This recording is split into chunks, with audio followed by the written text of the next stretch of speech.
नमस्कार भाइयों बहनों। आज का वीडियो ये भी किसी कमेंट्स पे था।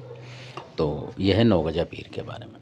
तो जो नौगजा पीर है, इनकी जो मतलब आस्थान है, दरगाह जो है, बहुत जगह है, मध्य प्रदेश में भी है और कुरुक्षेत्र के बाद शाहबाद आपने सुना होगा, वहाँ भी है और कई और जगह भी हैं, मतलब पंजाब में भी है इनका।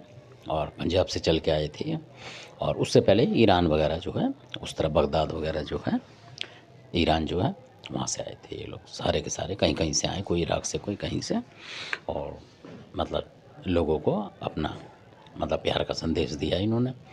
तो इस वजह से अब इनकी जो बात है वो ये है कि ये नौगजा जो पीर हैं, और इनके अंदर मतलब इतना चमत्कार है कि जब ये चलते थे, बताते हैं, जैसे कहीं लंबे रास्ते पे पहले तो जंगल पर्वत होते थे, तो ये बताते कि वो दो रूप धारण करते थे। नौगजा वाला जो रूप होता था इनका, यानी कि आप लगा लो 25-26 फुट मान लो, इस तरीके का कुछ था, मतलब 20 से 25-26 मान लो, इस तरीके का होता था वो उनकी अंदाज़ा लंबाई। जो लोग बताते थे कि एक पेड़ के बराबर मान लो, इस तरीके से भी हो जाती थी। तो इसलिए और बहुत ही मतलब दिव्य शक्ति थी इनके पास। और सिर्फ ये जो है, क्योंकि जो हमने देखा हम सिर्फ वही बात बताएंगे, ये जो है मनोकामना पूर्ण करने वाले हैं। कि मैं कह दूँ नेगेटिव शक्ति हटाते हैं, वो सब हटाते हैं। पर जो असली इनका चमत्कार है वो समय बदलने का है। जैसे बुरा समय है तो वो भी मतलब टलता है इनको मानने, जो लोग मानते हैं इनको। और इनको हरियाणा, पंजाब और इधर उधर यूपी, बुलंदशहर, सब जगह के लोग मानते हैं। ये परम शक्ति हैं, बहुत बड़ी शक्ति हैं। और इनका जो वैसा नाम है लंबाई के हिसाब से 9 गजा पड़ा है, मगर इनका है सैयद इब्राहिम, हजरत सैयद इब्राहिम, जो इनका असली नाम था ये वो है।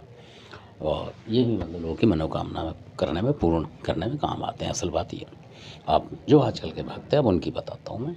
ये बहुत बड़ी शक्ति है और घड़ी वड़ी रखी जाती है इनकी। और इनकी इधर जो देखेंगे आप कुरुक्षेत्र के पास, तो इनकी जो मज़ार होती है वो भी उसी तरीके की है, मतलब 9 गज की है वहाँ पे।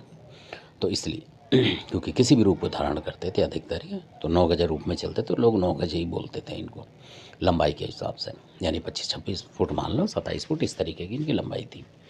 जो कि लोग मतलब बोलते हैं कहावतों में, पर वो हकीकत में ही होगी। तो अब मैं इनके भक्तों की, एक भक्त की बताता हूँ कि ऐसे लोग ऐसी शक्तियों का भी निरादर करते हैं। तो एक लड़का है, कोई भगत ही था घरेलू, तो बुलंदशहर के अंदर इनकी वो है, क्या नाम, जैसे बनी होती है दरगाह। तो क्योंकि वो भक्ताई से सीखा, जैसे बना दिया किसी ने भगत, तो वो जाके वहाँ और ख़ुद अपने आप को, जो कि वैसा मीट भी खा रहा था, दूसरा भी, मतलब कोई परहेज नहीं था उसके पास। पर जो लोग वहाँ गए तो वहाँ भी कहने लगा वो कि मेरे पे 9 गजा पीर आ, मैं 9 गजा पीर हूँ, मतलब वहाँ बैठ के उस जगह। तो ऐसे भी लोग हैं, मतलब निरादर करने में अव्वल नंबर के। तो इतने बड़े पीर को भी नहीं छोड़ते हैं आजकल के जो घरेलू भगत हैं, तो ऐसा भी है। तो लोग बड़े हैरान हो गए उसके ऊपर, तो वो समझ गए लोग, और वो उनसे कहने लगे, गुड़ चढ़ता है 9 गजा पीर पे भी, भेली चढ़ाते हैं। तो वो कहने लगा, ये भेली कहाँ ले जा रहे हो तुम, 9 गजा पीर तो यहाँ बैठा है, मतलब इस तरीके से ऐसे भी लोग हैं।